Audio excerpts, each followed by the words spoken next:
হ্যাঁ, আমি কি কোনো অমুসলিম কোনো ভাইয়ের কাছ থেকে কোনো প্রশ্ন নিতে পারি? ওখানে কোনো অমুসলিম ভাই আছেন? ঠিক আছে ভাই, আপনার প্রশ্নটি করুন। আমি নেলসন ম্যান্ডেলা একজন মেডিকেল এক্সিকিউটিভ হিসেবে কাজ করছি। আমি অনেক জায়গায় লেখা দেখেছি যে শান্তি হলো ইসলাম। এটা ভালো কথা। তা সেটা যে যাই মনে করুক না কেন, অমুসলিমদের মধ্যে, খ্রিস্টান লোকদের মধ্যে, হিন্দু লোকদের মধ্যে একটা ভুল ধারণা আছে যে, এমনকি মুসলমানদের মধ্যে এটা আছে যে মুসলমান হওয়া মানে উদ্ধত। এটা কেন হবে? আবার একজন মানুষ হিসেবে আমি ঈশ্বরে বিশ্বাস করি, একক ঈশ্বরে। এমনকি আমি যিশুও বলি না। আমি কি ঈশ্বরের দূতের উপর বিশ্বাস না রেখেও ইসলাম ধর্মে নিজেকে দীক্ষিত করতে পারি? দয়া করে আগে শুনুন, দূত বা নবীকে না মেনে কি আমি সেটা করতে পারি? এই অবস্থায় আমি যদি নিজেকে ধর্মান্তরিত করি, সবাই আমাকে যে নামে চেনে, নেলসন ম্যান্ডেলা, ধর্মান্তরিত হলেও আমি কি এই নামটা রাখতে পারবো? ভাই দুটো প্রশ্ন করেছেন। ওনার প্রথম প্রশ্নটা হচ্ছে যে কেন অমুসলিমরা ধরে নেয় যে মুসলিমরা, আপনারা জানেন যে তারা ইসলামের অনুসারী, ইসলাম মানে হলো শান্তি, কেন তারা ধরে নেয় যে মুসলিমরা উদ্ধত? ভাই আমি আপনার সঙ্গে একমত যে অধিকাংশ অমুসলিমই মনে করে যে মুসলিমরা উদ্ধত, সহিংস ইত্যাদি।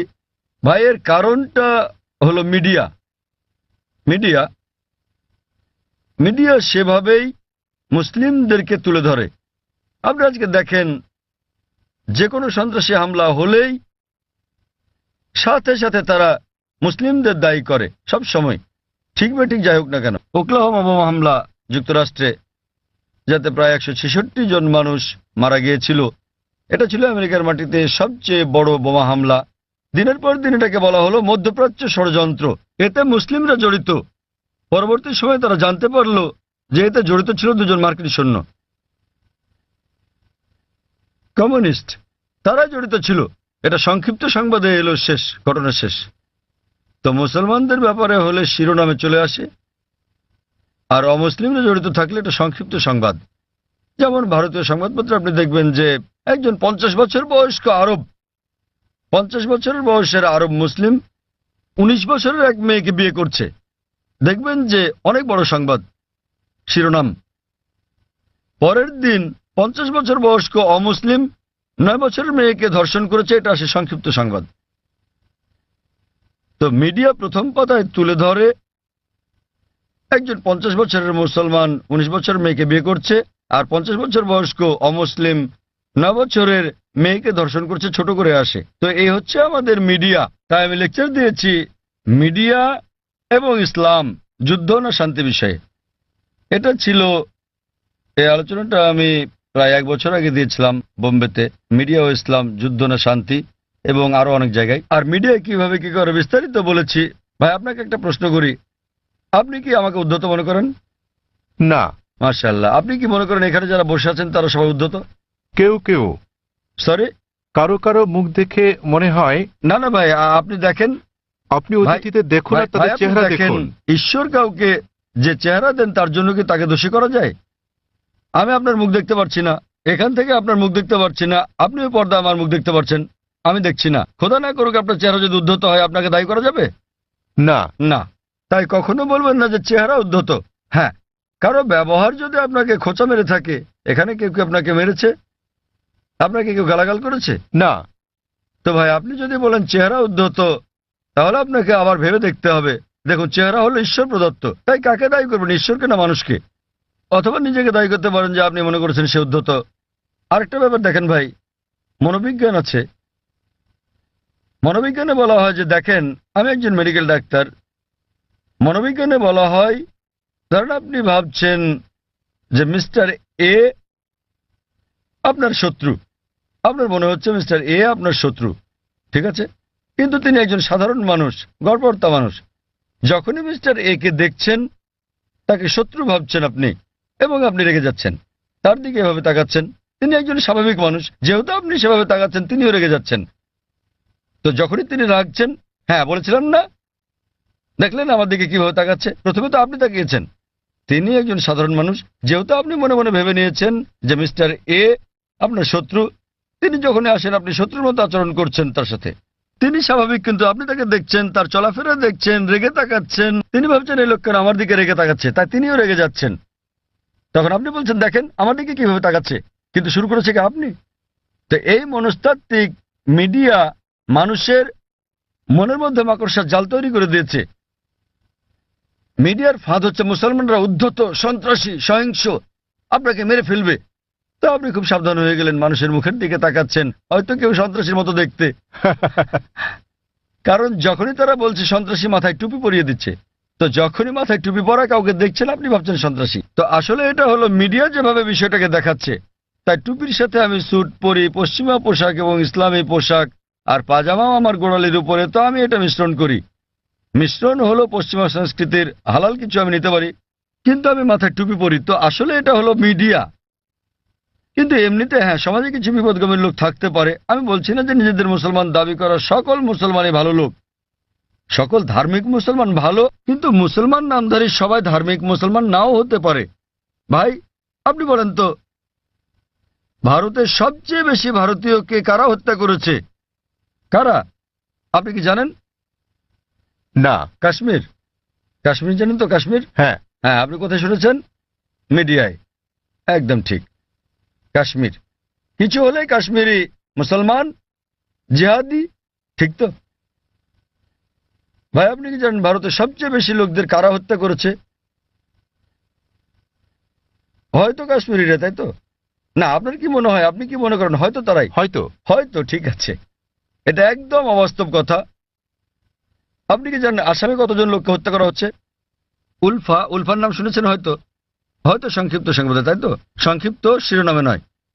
উলফা হচ্ছে একটা হিন্দু সন্ত্রাসী সংগঠন। তাদের প্রধান উদ্দেশ্যই হলো মুসলিমদের হত্যা করা। তারা কাশ্মীরি বিদ্রোহীদের চেয়েও বেশি হামলা করে থাকে, কিন্তু সংবাদে খুব কমই তাদের শোনা যায়। আপনি কি মাওবাদীদের জানেন? মাওবাদীরা তারা ভারতের ৬৬টি জেলার মধ্যে থেকে পুলিশের ভাষ্যমতে ১৫০টিরও বেশি জেলা দখল করে আছে। তাদের কাছে ভারতীয় সেনাবাহিনীর চেয়ে আধুনিক অস্ত্র আর গোলাবারুদ বেশি আছে। তাদের কাছে রকেট লঞ্চারও আছে। আপনি কি জানেন আধা কিলোমিটার দূর থেকেও তারা পুলিশ ফাঁড়ি ধ্বংস করে দেয়? এগুলো সংবাদে ছোট করে আসে। হ্যাঁ স্যার। তারা ভারতের জন্য কাশ্মীরিদের চেয়েও বড় বিপদ। কাশ্মীরিরা শুধু কাশ্মীরেই গোলাগুলি করে। সেটা ঠিক না বেঠিক পরে আলোচনা করব। তাদের এই যুদ্ধ ন্যায় কি অন্যায় পরে আলোচনা করতে পারবো, ঠিক না বেঠিক। কিন্তু তারা স্থানীয় আর মাওবাদীরা পুরো দেশ কব্জা করছে, এবং সরকার মাওবাদীদের চেয়ে কাশ্মীরিদের নিয়ন্ত্রণ করতে বেশি টাকা খরচ করছে। আমাদের বুঝতে হবে যে এই হচ্ছে মিডিয়া। এটা মূলত মিডিয়াই। সব সমাজে খারাপ জিনিস আছে, মিডিয়া সমাজে দুষ্ট লোকদের খুঁজে বের করে এবং তুলে ধরে এভাবে যে মুসলিম মাত্র এরকম। আমি নিশ্চিত কিছু কিছু লোক মুসলমান হওয়া সত্ত্বেও অপরাধী, যারা হয়তো নিষ্পাপ লোকদের হত্যা করে থাকে, তারা কোরআনের বিরোধী। কিন্তু আরো বেশি অমুসলিম রয়েছে যারা আরো বড় অপরাধী, যারা আরো বেশি ভারতীয়কে হত্যা করছে, কিন্তু মিডিয়া তাদের তুলে ধরছে না। তো আপনার প্রথম প্রশ্নের উত্তরে বলা যায় যে এর জন্য মিডিয়ায় দায়ী, আর তা না হলে আপনি এখানে দাঁড়িয়ে থাকতেন না, ঠিক তো? চিন্তা করেন, আপনি হাজার হাজার লোকের সামনে দাঁড়িয়ে আমাকে প্রশ্ন করছেন। আমি এটা হ্যাঁ, ভাবিনি। সেটাই প্রশ্ন করা। যদি আপনি নিশ্চিত হতেন তাহলে আমাকে প্রশ্ন করতেন না, তাই তো? তো এটাই হচ্ছে প্রমাণ যে যদিও আপনি মিডিয়ার কথা শোনেন কিন্তু তাদেরকে পুরোপুরি বিশ্বাস করেন না। তাই আমরা আপনার মতো লোকদের সম্মান করি। নেলসন ম্যান্ডেলা, আর এটা আমাকে দক্ষিণ আফ্রিকার সেই মহান নেতার কথা মনে করিয়ে দেয়, নেলসন ম্যান্ডেলা। এবার আপনার দ্বিতীয় প্রশ্নে আসি। আপনি বলেছেন যে আপনি একজন খ্রিস্টান এবং যীশু খ্রিস্টের উপর বিশ্বাস স্থাপন করেন। আপনি জানতে চেয়েছেন আমি কি ইসলাম গ্রহণ করতে পারি, মুসলমান হতে পারি? রাসূলকে বিশ্বাস না করে আপনি বোঝাতে চেয়েছেন নবী মোহাম্মদকে বিশ্বাস না করার কথা, ঠিক? হ্যাঁ। দূত বলতে তো যীশু খ্রিস্টকেও একজন দূত বলা যায়। কারণ হ্যাঁ, কারণ আমার জন্ম এবং বেড়ে ওঠা খ্রিস্টান পরিবারে, হ্যাঁ, ঠিক। খ্রিস্টান নিয়ম নীতিতে আমি এখনো পর্যন্ত শুধু যীশু খ্রিস্ট সম্বন্ধে জানি, মোহাম্মদ সম্বন্ধে জানি না। ঠিক, ঠিক আছে। সেজন্য আমি বলছিলাম এ কারণে না যে আপনি নবী মোহাম্মদের বিপক্ষে। না, মোটেও তার হ্যাঁ, বিপক্ষে নয়। ভাই, একটা সুন্দর প্রশ্ন করেছেন। এই পরিস্থিতিতে আমি ইসলাম গ্রহণ করলে মানুষ কিভাবে আমাকে দেখবে? ঠিক ঠিক ভাই, একটা সুন্দর প্রশ্ন। আর আমাকে কি নামও পরিবর্তন করতে হবে? কারণ আমার ড্রাইভিং লাইসেন্স, পাসপোর্ট সরকারি সম্পত্তি সব আপনার এই এই নামে করা নেলসন আছে। নামটা পরিবর্তন করতে হবে কিনা? ভাই একটা ভালো প্রশ্ন করেছেন যে খ্রিস্টান পরিবারে জন্মের কারণে তিনি আগের নবীদের সম্বন্ধে জানেন, তিনি যীশু খ্রিস্টের সম্পর্কেও জানেন, ইসলাম ধর্ম সম্পর্কে পড়েছেন, তিনি ইসলামের দর্শনে একমত, ইসলাম গ্রহণও করতে চান, কিন্তু নবী মোহাম্মদ সাল্লাল্লাহু আলাইহি ওয়াসাল্লাম সম্পর্কে তেমন কিছু জানেন না। ঠিক আছে, হ্যাঁ, এই কারণে তিনি নবী মোহাম্মদ সাল্লাল্লাহু আলাইহি ওয়াসাল্লামের উপর বিশ্বাস না এনে ইসলাম গ্রহণ করতে পারবেন কিনা, এই তার প্রশ্ন। আর তাকে তো নাম পাল্টাতে হবে কিনা? প্রথম প্রশ্নের ব্যাপারে বলা যায় যে আপনি একজন মুসলিম হতে পারবেন না যতক্ষণ পর্যন্ত সকল নবীর উপর বিশ্বাস আনবেন না। আমাদের সেই সকল নবীগণের উপরও বিশ্বাস আনতে হবে যাদের নাম কোরআনে আছে। তিনি যদি আল্লাহর একজন দূত হয়ে থাকেন, তাদের আমাদের ভালোবাসতে হবে, সম্মান করতে হবে। আর আপনার জানার জন্য বলছি, ইসলাম হলো একমাত্র খ্রিস্টান ধর্ম বিশ্বাস যা বিশ্বাসের একটি ধারা হিসেবে যীশু খ্রিস্টকে বিশ্বাসের কথা বলেছে। কোন মুসলিমই মুসলিম নয় সে যদি যীশু খ্রিস্টের উপর বিশ্বাস স্থাপন না করে। আমরা বিশ্বাস করি যে তিনি আল্লাহ সুবহানাহু ওয়া তাআলার সর্বশক্তিমান, আল্লাহর সবচেয়ে প্রভাবশালী নবীগণের একজন। আমরা বিশ্বাস করি যে তিনি মসীহ, যাকে বলা হয় খ্রিস্ট। আমরা বিশ্বাস করি যে তিনি অলৌকিকভাবে জন্মগ্রহণ করেছিলেন কোন পুরুষের হস্তক্ষেপ ছাড়াই, যা অনেক আধুনিক খ্রিস্টানই বিশ্বাস করে না। আমরা বিশ্বাস করি যে তিনি আল্লাহর অনুমতি নিয়ে মৃতকে জীবন দান করেছিলেন। আমরা বিশ্বাস করি যে তিনি জন্মান্ধ এবং কুষ্ঠরোগীকে আল্লাহর সাহায্য নিয়ে ভালো করেছিলেন। খ্রিস্টান এবং মুসলিমরা এখানে একসাথে চলে। কিন্তু কেউ প্রশ্ন করতে পারে, তাহলে দুটোর পার্থক্য কোথায়? দুটোর পার্থক্য হচ্ছে, অনেক খ্রিস্টানই বিশ্বাস করেন যে যীশু খ্রিস্ট বা ঈসা আলাইহিস সালাম নিজের অমরত্ব দাবিদার। তিনি বলেন যে তিনি ঈশ্বর।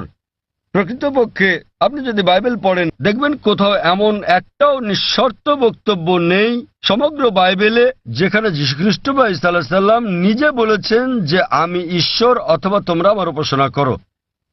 আমি আবারও বলছি, যদি পড়েন বাইবেল, সেখানে একটিও নিঃশর্ত বক্তব্য নেই, একটিও দ্ব্যর্থহীন বাক্য পাবেন না সমগ্র বাইবেলে যেখানে যীশু খ্রিস্ট বা ঈসা আলাইহিস সালাম নিজে বলেছেন যে আমি ঈশ্বর অথবা তোমরা আমার উপাসনা করো।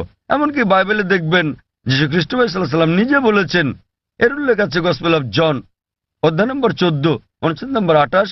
যীশু খ্রিস্ট নিজে বলেছেন, আমার পিতা আমার চেয়ে মহান। গসপেল অফ জন অধ্যায় নম্বর 10 অনুচ্ছেদ নম্বর 29, আমার পিতা সবার চেয়ে মহান। গসপেল অফ ম্যাথিউ অধ্যায় নম্বর 12 অনুচ্ছেদ নম্বর 28, আমি ঈশ্বরের শক্তি দিয়ে শয়তানকে পরাভূত করি। গসপেল অফ লুক অধ্যায় নম্বর 11 অনুচ্ছেদ নম্বর 20, আমি ঈশ্বরের আঙ্গুলের ইশারায় শয়তানকে পরাভূত করি। গসপেল অফ জন অধ্যায় নম্বর 5 অনুচ্ছেদ নম্বর 30, আমি নিজের থেকে কিছুই করতে পারি না, আমি যেমন শুনি তেমন বিচার করি, আর আমার বিচার ন্যায্য, কারণ আমি নিজের ইচ্ছায় চলি না, আমার পিতার ইচ্ছায় চলি। যে বলবে আমি সর্বশক্তিমান আল্লাহর ইচ্ছার অনুসারে নিজের ইচ্ছার নই, সে একজন মুসলিম। যীশু খ্রিস্ট সাল্লাল্লাহু আলাইহি ওয়াসাল্লাম ছিলেন একজন মুসলিম। তিনি কখনোই দেবত্ব দাবি করেননি, তিনি কখনোই বলেননি যে তিনি ঈশ্বর।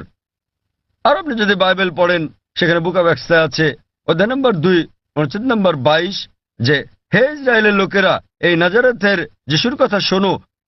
তোমাদের মধ্যে হতে ঈশ্বর কর্তৃক মনোনীত ব্যক্তি, যিনি অলৌকিক অবিশ্বাস্য কাজ করেন ঈশ্বরের মাধ্যমে, আর তোমরা তার সাক্ষী। ঈশ্বর কর্তৃক মনোনীত এক ব্যক্তি তোমাদের মধ্যে আছেন, যিনি অলৌকিক অবিশ্বাস্য কাজ করেন ঈশ্বরের মাধ্যমে, আর তোমরা তার সাক্ষী। আর যখন যীশু খ্রিস্ট সাল্লাল্লাহু আলাইহি ওয়াসাল্লামকে জিজ্ঞেস করা হলো আপনার প্রথম নির্দেশ কি, তিনি অক্ষরে অক্ষরে সেই কথাটাই বললেন যা মুসা আলাইহিস সালাম বলেছিলেন বুক অব ডিউটেরোনমি অধ্যায় 6 অনুচ্ছেদ 4-এ। যীশু খ্রিস্ট সাল্লাল্লাহু আলাইহি ওয়াসাল্লাম সেই কথাটাই বলেন গসপেল অফ মার্ক অধ্যায় 12 অনুচ্ছেদ 29। তিনি বলেন, שמע ইসরাঈল আদনাইনু আদনাই খাদ। শোনো হে ইসরায়েলবাসী, ঈশ্বর, আমাদের ঈশ্বর হলেন একজন ঈশ্বর। তো আপনি যদি মুসলমান হন, মুসলমান হতে গেলে আপনাকে সকল নবীর উপর বিশ্বাস আনতে হবে। সে আদম থেকে শুরু করে নূহ, ইব্রাহিম, ইসহাক, মুসা, যিশু এবং নবী মুহাম্মদ সাল্লাল্লাহু আলাইহি ওয়াসাল্লামের উপর। তো এখন নবী মুহাম্মদ সাল্লাল্লাহু আলাইহি ওয়াসাল্লামের ব্যাপারে আপনার প্রশ্নে আসি। আপনি হয়তো তার সম্পর্কে বিস্তারিত জানেন না, আপনি হয়তো তার জীবনী সম্বন্ধে জানেন না, কিন্তু আপনাকে তার উপর বিশ্বাস আনতে হবে। আর আপনি যদি খাঁটি খ্রিস্টানও হয়ে থাকেন, যীশু খ্রিস্ট বা ঈসা আলাইহিস সালাম ভবিষ্যৎবাণী করেন নবী মুহাম্মদ সাল্লাল্লাহু আলাইহি ওয়াসাল্লামের ব্যাপারে। নবী মুহাম্মদ সাল্লাল্লাহু আলাইহি সাল্লামের ব্যাপারে ভবিষ্যৎবাণী করা হয়েছে ওল্ড টেস্টামেন্টে, এমনকি নিউ টেস্টামেন্টেও ভবিষ্যৎবাণী করা হয়েছে বুক অব ডিউটেরোনমিতে অধ্যায় 18 অনুচ্ছেদ 18, বুক অব ডিউটেরোনমি অধ্যায় 18 অনুচ্ছেদ 19, বুক অব আইজায়া অধ্যায় 29 অনুচ্ছেদ 12, সং অব সলোমন অধ্যায় 5 অনুচ্ছেদ 16। এমনকি নিউ টেস্টামেন্টেও তার কথা বলা হয়েছে। যীশু খ্রিস্ট সাল্লাম বলেছেন নবী মুহাম্মদ সাল্লাল্লাহু আলাইহি সাল্লামের আগমনের ব্যাপারে গসপেল অফ জন অধ্যায় 14 অনুচ্ছেদ 16, গসপেল অফ জন অধ্যায় 15 অনুচ্ছেদ 26, গসপেল অফ জন অধ্যায় 16 অনুচ্ছেদ 7 এবং গসপেল অফ জন অধ্যায় 16 অনুচ্ছেদ 12 থেকে 14।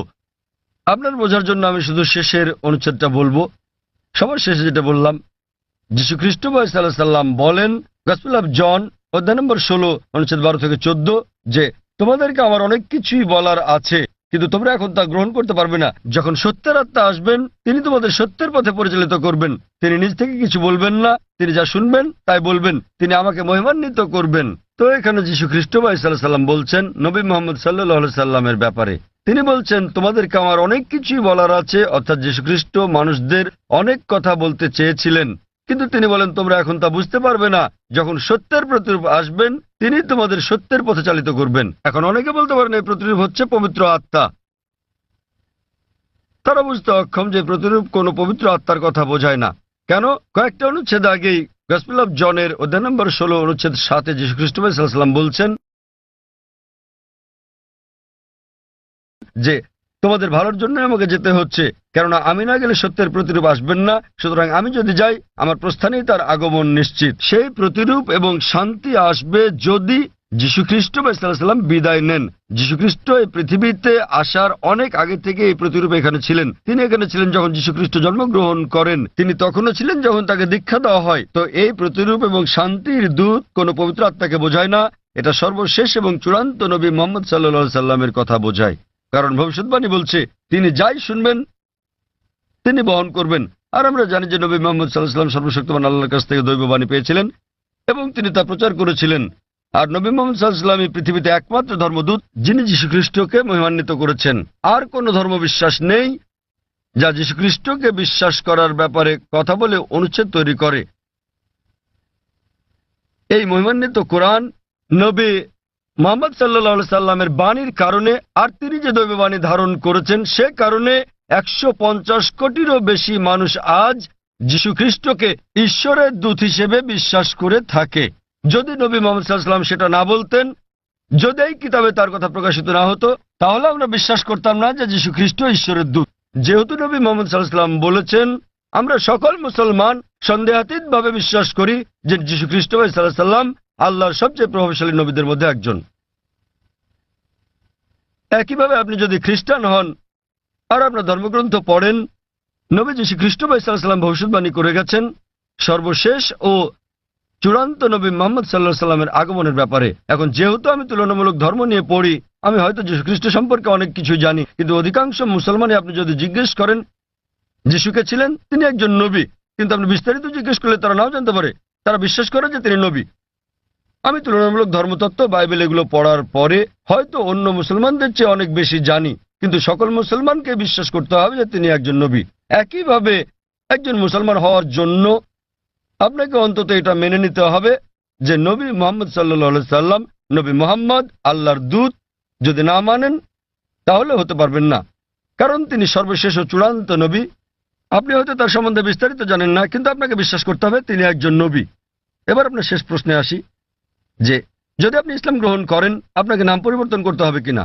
যদি আপনার নামের সাথে শিরক জড়িত থাকে, অর্থাৎ আল্লাহর সাথে অন্য কাউকে শরীক করা, তখনই আপনার নাম পরিবর্তন করাটা আবশ্যিক হবে। আর না হলে আপনার নাম পরিবর্তন করাটা আবশ্যিক নয়, এটা ঐচ্ছিক।